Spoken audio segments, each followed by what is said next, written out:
মূল বেতনের সঙ্গে ভ্রমণ ভাতা যোগ করে পেনশন প্রদানের দাবিতে রানিং স্টাফরা খুলনা সহ সারা দেশে গত রাত 12টা থেকে ধর্মঘটে গেছে, যার ফলে প্রতিদিন খুলনা থেকে যে 7টি আন্তনগর এবং 4টি লোকাল ট্রেন চলাচল করে সেই ট্রেনগুলি চলাচল বন্ধ হয়ে গেছে এবং প্রতিদিনই এই খুলনা থেকে 4 থেকে 4,500 লোক এই ট্রেনগুলোতে যাতায়াত করে।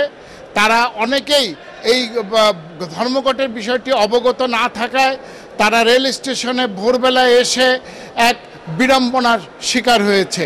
অনেকেরই আজকে কর্মস্থলে যোগদান করার কথা এবং তারা যে টিকিট কেটেছে এবং টিকিট কাটার পরে এই যে ট্রেন ধর্মঘট এই বিষয়েও তাদেরকে রেলওয়ে কর্তৃপক্ষ কোনো অবগত না করায় অনেকেই ক্ষোভ প্রকাশ করছেন। এদিকে আমরা স্টেশনে আসার পরে রেলওয়ে কর্তৃপক্ষ যে অ্যানাউন্সমেন্ট দিচ্ছে যে দ্রুত তারা করবে, এই নির্ধারিত সময় ট্রেনগুলিতে টাকা ফেরত দিবে বলে কাউন্টারে যোগাযোগ করার জন্য ঘোষণা দিচ্ছে।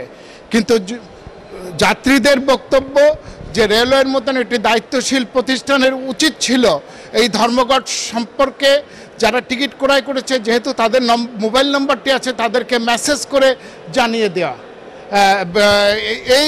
এই ছিল আমার কাছে খুলনা রেল স্টেশনের সর্বশেষ খবর।